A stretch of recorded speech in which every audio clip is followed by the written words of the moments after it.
Hello, samahan niyo ako. Magluluto tayo ng sirloin steak. Lalagyan natin ng exotic wild mushroom. So, magiging garlic mushroom to. Tara!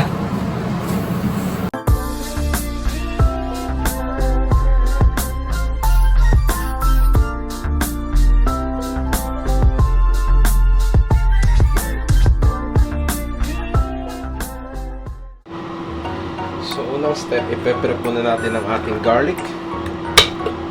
Smash lang natin siya. Huwag kayong mahihiyang maglagay ng maraming garlic sa recipe na to dahil garlic at steak at wild mushroom na-complement na lang ang isa't isa. Okay? So, yung ating garlic. Tanggal ng balat. Saan natin siya iwain? Okay. Saan natin tanggalin ng balat ng garlic? Maglinis muna tayo ng chopping board. Okay.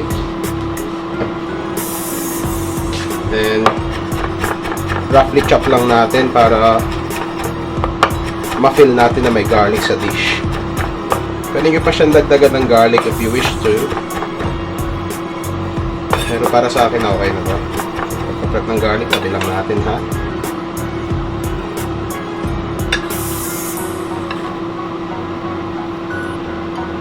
Okay. So next, ipaprep na natin ang ating wild mushroom. So after nating i-prep ang garlic, ipaprep naman natin ang ating wild mushroom. Sa wild mushroom natin, meron tayong shiitake mushroom, normal oyster mushroom, at saka ang yellow oyster mushroom. So, ipe-prep lang natin siya. Okay? Okay, so ang gagawin natin sa ating shiitake mushroom is i-slice lang natin siya ng chunky pieces. Like so. Para feel na feel mo ang ano niya, ang texture. So, mga ganyan. Okay? Prep pa natin yung isa.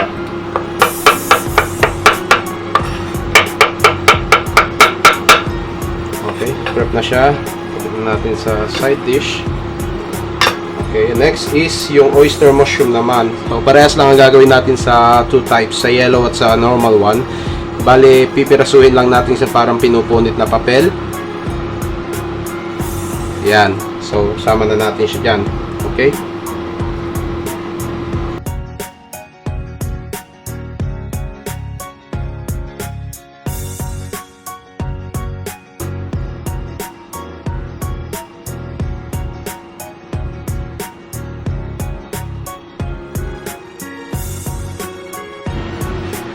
After nating i-ready ang ating wild mushroom at yung garlic, so set aside muna natin siya, and then dito tayo sa steak magpo-focus.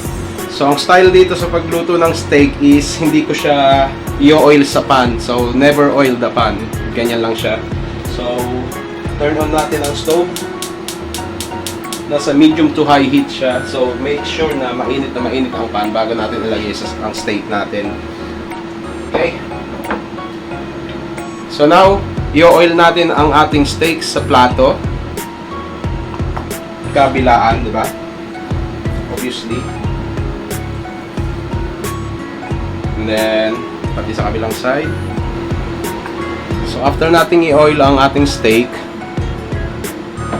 gumawa ako ng salt and pepper seasoning. So dito meron kalahating teaspoon ng pepper, tsaka isang teaspoon ng salt. So ang ratio niya is 1:2. So, 1 salt, half pepper. Okay? So, season na natin ang ating steak. From a height, obviously, para spread siyang maigi. Ganyan pa. Sa kabilang side naman.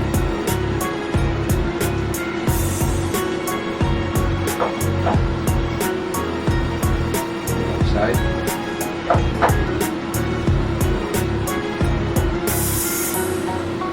Okay, so season na siya ng maigi.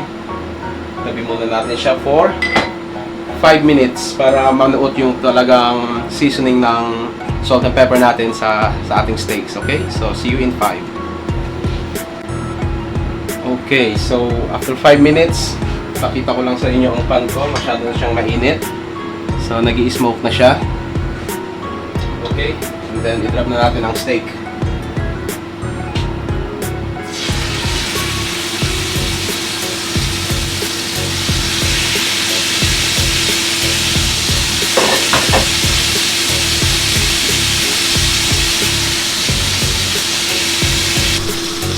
Okay, ngayon, mga 1 minute and a half nang nagluluto yung steak natin, i-turn over lang natin siya.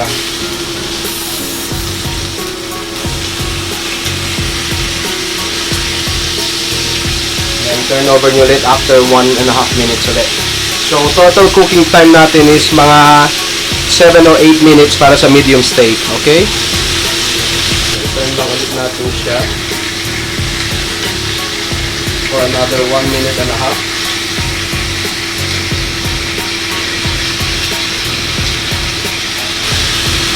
Okay, so after natin ma-finish ang cooking time, mga 7 minutes siguro to, ang gagawin natin, pagsasamahin natin ang dalawang steak, and then lulutuin natin ang fat niya.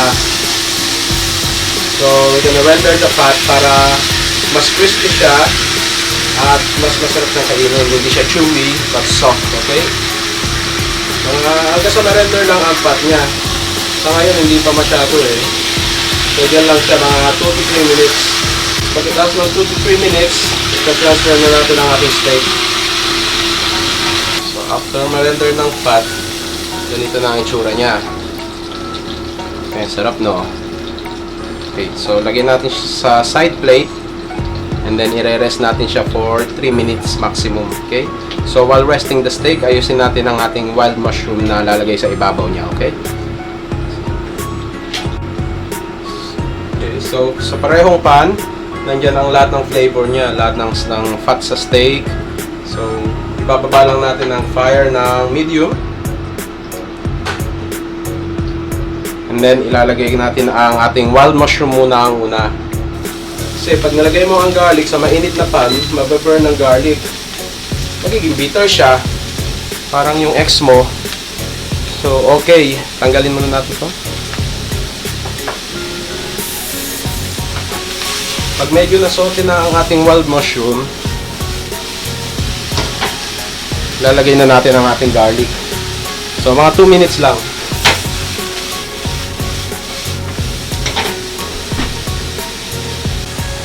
Okay, so after 2 minutes na saute na natin ang ating mushroom, so medyo luto na siya, doon natin nilalagay ang ating garlic. Ganun dyan.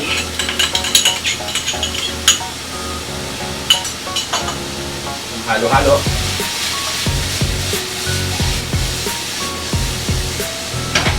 After nun, season na natin siya ng salt and pepper. So, lagyan natin siya ng pepper.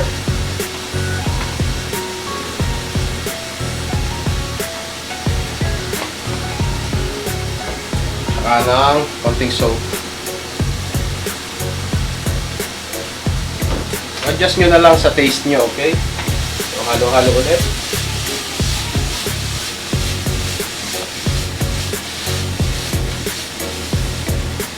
So, luto na siya. So, bali magiging ganyan na itsura niya. Oh. Kung naaamoy nyo lang to, ay naku, napakabango niya po. Okay na? Okay. So, after natin siyang lutuin, paplatuhin na natin siya. Okay. Normal plate.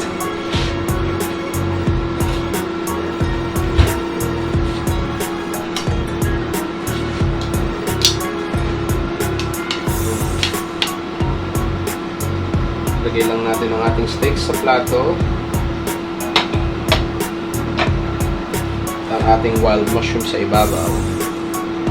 Pwede yung isang iserve ng ganito lang, or kung gusto nyo maglagay kayo ng vegetables at ng fries. So ito na ang ating pan-fried sirloin steak, cooked medium, topped with sautéed garlic and wild mushroom. Kain na!